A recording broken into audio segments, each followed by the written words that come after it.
हाँ, तो आज के सेशन में बच्चे हम लोग जो है वो चैप्टर नंबर 19 इसका स्टार्ट करने वाले हैं, जो कि बहुत ही इम्पोर्टेंट किस्म का ये चैप्टर है।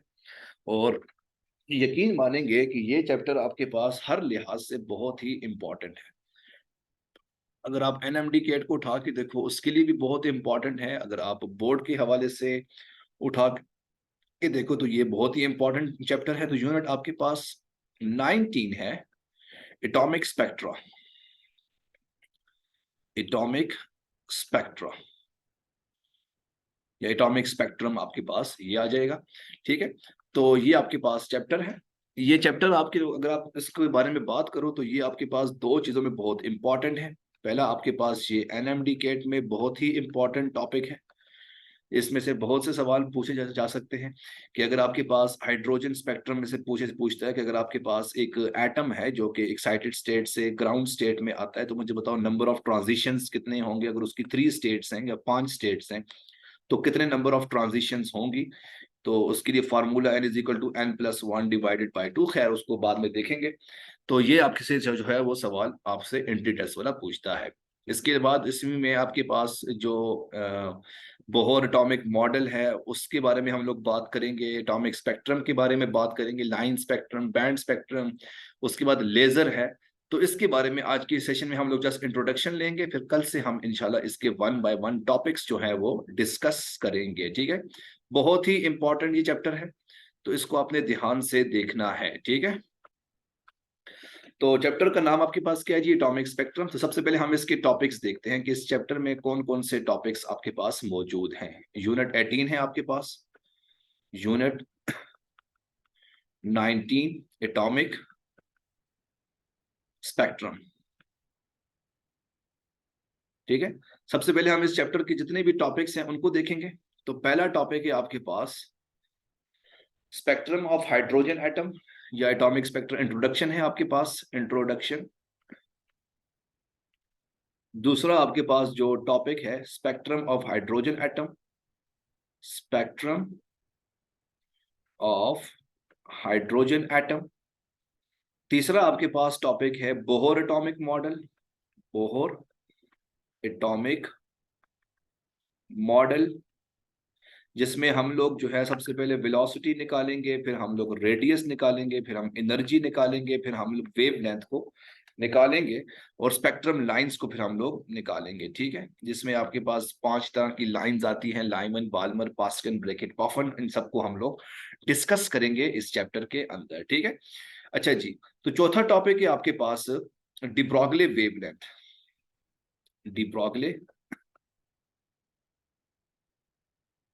wavelength, one of the most important topic for NMDCAT and board point of view। ये टॉपिक बहुत ही इंपॉर्टेंट है डिब्रोगले वेवलेंथ का, जिसमें हम लोग इसको डिटेल में देखेंगे। ठीक है, इसके बाद जो आपके पास टॉपिक है वो है आपके पास एक्सरेज। पांचवा टॉपिक आपके पास क्या आ जाएगा? एक्सरेज। और एक्सरेज में आपके पास जो है वो करेक्टरिस्टिक्स एक्सरेज और कंटिन्यूस एक्सरेज आते हैं। ठीक है, करेक्टरिस्टिक्स और दूसरा आपके पास क्या आ जाएगा? Continuous, continuous X rays. ठीक है, इसके बारे में हम लोग डिटेल से पढ़ेंगे। और इसके बाद जो आखिरी फंक्शनल टॉपिक है Davisson and Germer experiment, Davisson and Germer experiment, इसके बारे में हम लोग बात करेंगे। और सातवां टॉपिक है आपके पास लेजर। ठीक है, और लेजर के अंदर ही आठवें में आपके पास आ जाएगा helium neon laser, helium neon laser. ठीक है, तो ये आपके पास जो है वो पूरा का पूरा चैप्टर है, जो कि आपके पास जो बहुत ही इंपॉर्टेंट किस्म का एक चैप्टर है ये, जो कि बोर्ड के हवाले से भी इंपॉर्टेंट है, एंट्री टेस्ट के हवाले से भी इंपॉर्टेंट है। तो I strongly strongly recommend you उन स्टूडेंट्स के लिए जो कि बोर्ड में अच्छे नंबर लेना चाहते हैं, और अगर आप लोग जो है वो एंट्री टेस्ट को क्लियर करना चाहते हो, तो भाई ये चैप्टर आपके पास बहुत ही इंपॉर्टेंट होने वाला है। ठीक है, क्योंकि एनएमडी कैट में इसके बहुत से सवाल जो है वो पूछे जा सकते हैं। अब अगली बात करते हैं भाई कि इंपॉर्टेंट टॉपिक जो कि आपसे जो है वो आपके पास जो है वो कौन कौन से आपसे सवाल पूछ सकता है जी। तो पहली चीज भाई आपसे इंट्रोडक्शन में सवाल पूछ सकता है भाई कि भाई आपने बताना है difference between line spectrum, band spectrum and continuous spectrum. Line, band and continuous spectrum के बारे में आपसे वो इंट्रोडक्शन में सवाल पूछ सकता है। दूसरा सवाल obviously spectrum of hydrogen atom, इसमें से कभी सवाल आया नहीं है। तीसरे सवाल में आपके पास radius of hydrogen atom, radius का पूछता है। ये आपके पास जो है वो शॉर्ट क्वेश्चन में लाजमी पूछता है कि explain the radius of hydrogen atom, और इसी का एनएमडी का एमसीक्यूज भी आपके पास आता है। अगर रेडियस ना आए तो फिर वो डी ब्रॉगली वेवलेंथ में से आपसे वो पूछेगा, ठीक है, जिसमें आप लोग इक्वेशन प्रूव करोगे lambda is equal to H divided by M V. तो ये भी आपके पास एक इंपॉर्टेंट चैप्टर है। ये जो एक्सरेज वाला सवाल है, इसमें जो आपसे वो पूछेगा ये आपके पास लॉन्ग सवाल में आता है। लॉन्ग क्वेश्चन में आपसे वो एक्स रेज के बारे में पूछता है। एक्सप्लेन द कंडीशन या working of X rays, also explain characteristics and continuous X rays, इसमें वो आपसे सवाल पूछ सकता है। और आखिरी चीज जो है वो आपके पास लेजर में से वो पूछता है, जिसमें वो आपसे पूछता है स्पॉन्टेनियस एमिशन, स्पॉन्टेनियस एमिशन, और दूसरा आपके पास स्टिमुलेटेड एमिशन, ठीक है। और इसी में एनएमडी वाला आप लोगों से हाफ या लाइफ टाइम के बारे में पूछेगा, वो आपके पास 10⁻⁻⁸ सेकेंड वगैरह वगैरह, इन चीजों के बारे में आपसे वो पूछेगा, ठीक है। बहुत ही इंटरेस्टिंग किस्म का ये चैप्टर है। तो इसको हम लोग जो है वो वन बाय वन स्टार्ट करते हैं कि ये आपके पास है क्या चीज, ठीक है। तो स्पेक्ट्रम के बारे में हम लोग जो है वो आज के सेशन में इंट्रोडक्शन लेते हैं। हाँ ले लो तुम स्क्रीन शॉट ले लो। यार वैसे असमत तुम्हारे साथ ये बातें नहीं जुड़ती, ये बातें राहत के साथ जुड़ती हैं स्क्रीन शॉट वाली, क्योंकि वो नकम्मी किस्म की ₹2.5 दे के क्लास लेती है। उसने कुछ ना भी पढ़ा तो फिर भी उसको फर्क नहीं पड़ेगा, क्यों राहत? हाँ सॉरी सॉरी सॉरी। हाँ ना भाई, वो तो ₹2.5 देकर यहाँ पर क्लास लेती है। तो राहत अगर तुमने दोबारा ऐसी बातें की तो मैं तुम्हें ₹10 दूंगा और कहूंगा 4 दिन के लिए क्लास में मत आना। हाँ राहत, तुम अगर कहती हो तो मैं तुम्हें इजी पैसा कर देता हूँ, ₹10। तुम उसको अपने पास रखो और तुम 4 दिन के लिए क्लास में मत आना, बहुत ही अच्छा लगेगा मुझे। नहीं यार राहत अच्छी बच्ची है, मैं इसको तंग करता हूँ, अच्छी बच्ची है ना। मैं आप लोग नो अस्मा, सिर्फ मैं नहीं आप लोग भी। हाँ चले भाई सेशन का आगाज करते हैं। सबसे पहले हम बात करते हैं भाई स्पेक्ट्रम के बारे में। व्हाट इज स्पेक्ट्रम, ठीक है। स्पेक्ट्रम आपके पास क्या होता है, इसके इस्तेमाल क्या होता है, इसकी यूजेस क्या है, और इसका फायदा क्या है स्पेक्ट्रम का, इसके बारे में हम लोग बात करते हैं। अज्यूम करो भाई आपके पास एक बॉक्स है, ये मेरे पास एक बॉक्स पड़ा है, और इस बॉक्स में आपके पास कोई गैस पड़ी है, कोई भी गैस है, नियॉन गैस है, हाइड्रोजन गैस है, वट एवर जो भी आपका दिल करे। तो इस गैस इसमें आपके पास एक गैस पड़ी है और आपको नहीं पता कि भाई इस बॉक्स में आपके पास कौन सी गैस पड़ी है। और मैं आपसे पूछता हूं कि भाई क्या आप लोग मुझे बता सकते हो कि इस बॉक्स में कौन सी गैस पड़ी है? तो आप कहोगे हाँ भाई, हम इसको निकालने के लिए या इसको फाइंड आउट करने के लिए हमारे पास एक मेथड है, जिस मेथड का नाम आपके पास क्या आ जाएगा, स्पेक्ट्रम आ जाएगा। उसके लिए मैं क्या करूंगा, मैं सबसे पहले बाहर से जो है वो एनर्जी प्रोवाइड करूंगा। अब एनर्जी आप लोग किसी भी मीन से प्रोवाइड कर सकते हो, आप लोग हीट भी सप्लाई कर सकते हो, आप इलेक्ट्रिसिटी प्रोवाइड कर सकते हो, ठीक है। तो जो आपका दिल करे, आपने इसको एनर्जी दी किसी भी फॉर्म में, हीट की फॉर्म में दे दी, इलेक्ट्रिसिटी की फॉर्म में आपने एनर्जी प्रोवाइड कर ली, मोस्टली आप लोग बिजली की फॉर्म में, इलेक्ट्रिसिटी की फॉर्म में प्रोवाइड करते हो। जब आप प्रोवाइड करोगे तो एज द रिजल्ट क्या होगा कि इस बॉक्स में से एक खास किस्म की रेज निकलेंगी, एक खास कलर की आपके पास रेज निकलेगी। अगर तो आपके पास ये येलो कलर की रेज निकले तो आप ये बता सकते हो भाई कि इस बॉक्स में आपके पास जो है वो नियॉन गैस पड़ी हुई है।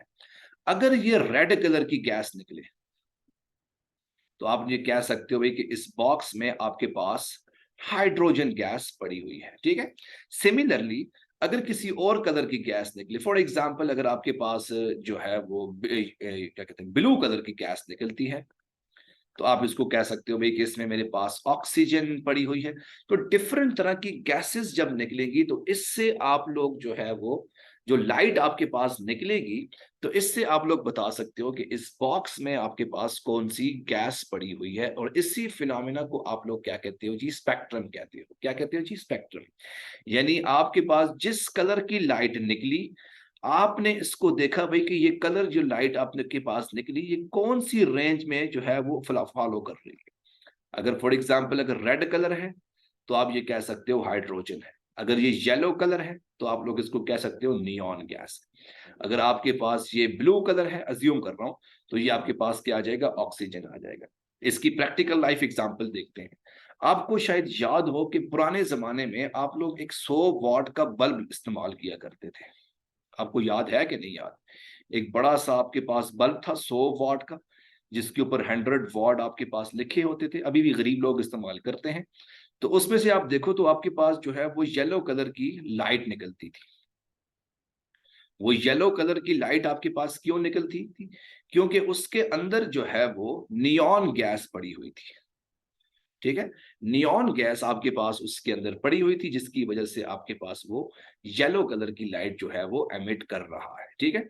लेकिन अगर आप इस नियॉन गैस की जगह पर फॉर एग्जांपल ये क्या कहते हैं ये हाइड्रोजन गैस डाल दो, तो यही बल्ब आपके पास अब रेड कलर की लाइट को निकालना शुरू कर देगा। अगर इसी की जगह पर आप लोग जो है वो ग्रीन लाइट को निकाल डाल दो, तो ये आपके पास ग्रीन कलर की लाइट को निकालना शुरू कर देगा। सिमिलरली आपने देखा भी आपके पास जो 0 वॉट का बल्ब होता है, आप लोग घरों में रात के वक्त इस्तेमाल करते हो 0 वॉट का बल्ब, तो एक में से कब किसी में से जो है वो ग्रीन कलर की लाइट निकल रही होती है, एक दूसरा बल्ब होता है उसमें से येलो कलर की निकल रही होती है, तीसरा बल्ब जो है उसमें से ब्लू कलर की निकल रही होती है। तो डिफरेंट तरह की जो है वो लाइट्स वहां से एमिट होती हैं। तो वो बेसिकली क्या होती है कि डिफरेंट तरह की गैसेस आपके पास पड़ी होती है। तो जो आपको लाइट चाहिए आप उसकी गैस उठा के डाल लो, तो वहां से आपको उस तरह की लाइट जो है वो एमिट करना शुरू हो जाएगी, ठीक है। तो इस फिनोमिना को आप लोग क्या कहते हो जी, स्पेक्ट्रम। कि आपके पास कौन सी लाइट कौन सी कलर की जो है जो या कौन सी गैस जो है वो कौन सा कलर एमिट करती है, इस फिनोमिना को आप लोग क्या कहते हो जी, स्पेक्ट्रम लाइंस कहते हो, ठीक है। अच्छा जी, अब हम अगली बात करते हैं कि आपके पास स्पेक्ट्रम जो है वो कितने तरह के होते हैं। कितने तरह के आपके पास स्पेक्ट्रम्स जो है वो सर डिस्को लाइट के अंदर कौन सी गैस पड़ी होती है? वही डिस्को लाइट के अंदर आपके पास डिफरेंट तरह के बल्ब लगे होते हैं, एक बल्ब नहीं होता।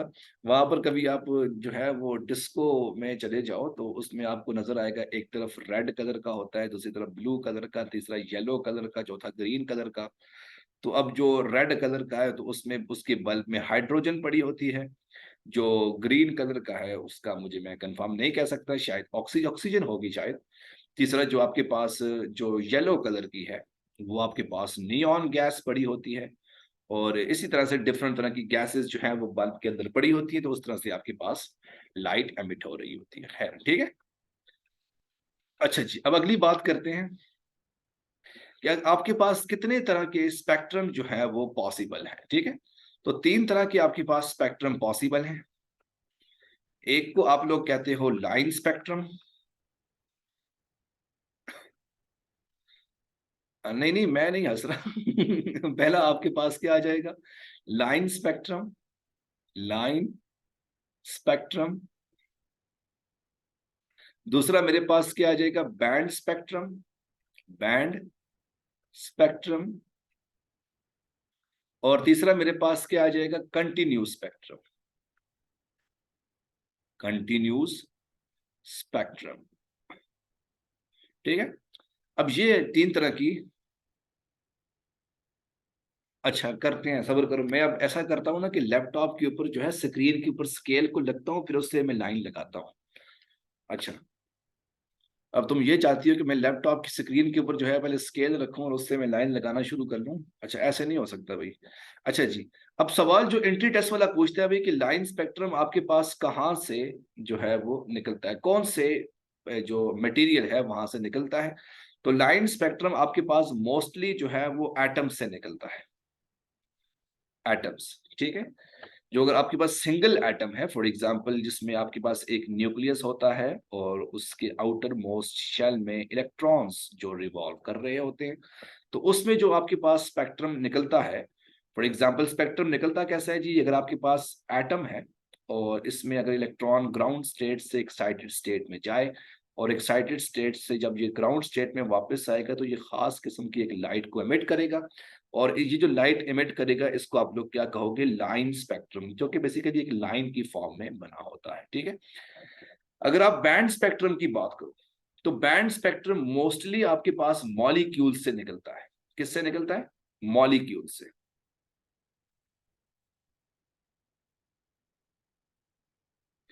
तो मॉलिक्यूल से आपके पास जो है वो बैंड स्पेक्ट्रम निकलता है। अब मॉलिक्यूल्स आपके पास कौन कौन से होते हैं? जैसे फॉर एग्जांपल आपके पास H2 आ गया, CO2 आ गया, H2O आ गया, ये मॉलिक्यूल्स है ना, वाटर के मॉलिक्यूल्स, ऑक्सीजन के मॉलिक्यूल्स, कार्बन डाइऑक्साइड के मॉलिक्यूल्स।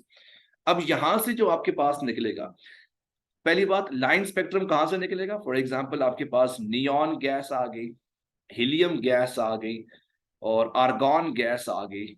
वहां से जो निकलेगा वो आपके पास लाइन स्पेक्ट्रम निकलेगा। बैंड स्पेक्ट्रम आपके पास मॉलिक्यूल्स की फॉर्म में निकलेगा। अब मॉलिक्यूल्स के जब आप स्पेक्ट्रम ड्रॉ करोगे तो ये आपके पास कैसे बनेगा? अब ये लाइन से सिंपल सी लाइन बन रही है ना, तो बैंड्स आपके पास कुछ इस तरह से बनेंगे, मोटे मोटे इस तरह से, ठीक है। तो इस तरह का जो स्पेक्ट्रम निकलेगा, तो इस स्पेक्ट्रम को आप लोग क्या कहोगे? Band spectrum. और याद रखना, एक बैंड में आपके पास डिफरेंट तरह की लाइंस जो है वो एग्जिस्ट करती हैं, ठीक है।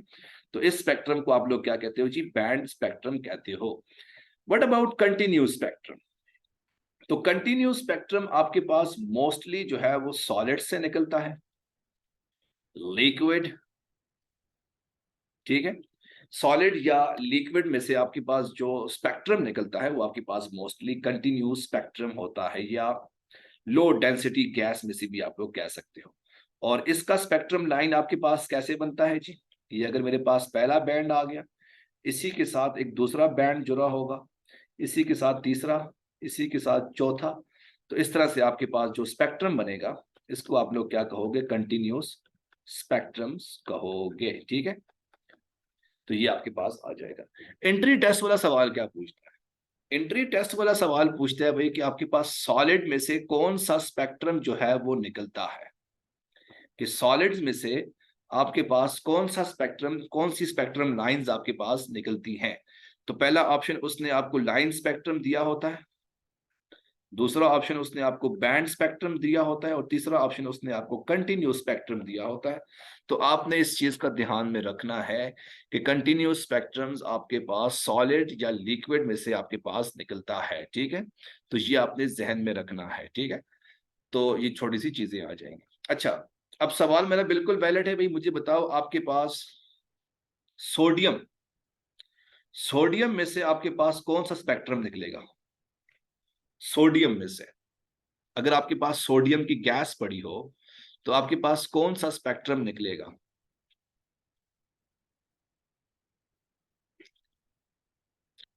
फिर सोच लो, सोडियम गैस पड़ी हो तो आपके पास कौन सा स्पेक्ट्रम एग्जैक्टली?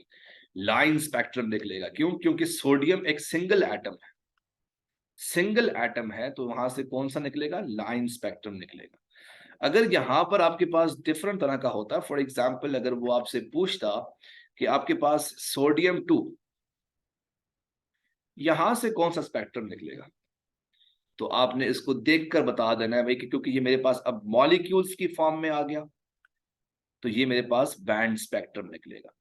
अगर मैं ये कहूं कि मेरे पास सोडियम जो है वो आपके पास लिक्विड की फॉर्म में है या सॉलिड की फॉर्म में पड़ा है, तो आपने उसको कह देना कि भाई मेरे पास ये कंटिन्यूअस स्पेक्ट्रम को एमिट करेगा, ठीक है। तो बच्चे ये आपके पास इस चैप्टर का जो है वो थोड़ा सा इंट्रोडक्शन आ गया और स्पेक्ट्रम के बारे में थोड़ा सा मैंने आपको बता दिया। तो कल इंशाल्लाह हम लोग स्पेक्ट्रम ऑफ हाइड्रोजन एटम के बारे में बात करेंगे और साथ ही हम लोग बोहर एटॉमिक मॉडल के बारे में भी इस चैप्टर में से बात करेंगे। अब हाइड्रोजन H2O तो लिक्विड की फॉर्म में है ना। अच्छा, बड़ा अच्छा सवाल पूछा है कि सर ये जो मेरे पास H2O है, H2O ये तो मेरे पास लिक्विड की फॉर्म में है, तो ये आपके पास कौन सा स्पेक्ट्रम बनाएगा? बड़ा अच्छा सवाल पूछा है। वाकई मैं मेरा दिल कर रहा है इसको मैं 5 रुपए गिफ्ट कर दूं। तो भाई देखा जाए तो यहाँ पर जो मैंने लिया हुआ है, यहाँ पर मैंने H2O का सिर्फ एक मॉलिक्यूल लिया हुआ है, पानी का सिर्फ एक कतरा लिया हुआ है, तभी वो आपके पास बैंड स्पेक्ट्रम में आ गया। लेकिन जब वो वाटर जो है वो आपके पास काफी सारा पड़ा होगा, मतलब अगर आपके पास एक ग्लास है और उस ग्लास में अगर आपके पास पानी पड़ा हुआ है तो वो आपके पास कंटिन्यूस स्पेक्ट्रम में आपके पास लाई करेगा। यहां पर जो मैंने H2O लिखा है ये सिर्फ और सिर्फ एक एटम लिखा हुआ है, एक मॉलिक्यूल लिखा हुआ है। लेकिन जब यही इसको मैं डिफरेंट तरह की उसमें लूंगा तो ये आपके पास जो है वो कंटिन्यूस स्पेक्ट्रम के रेंज में आ जाएगा। ठीक है बच्चे, तो ये आपने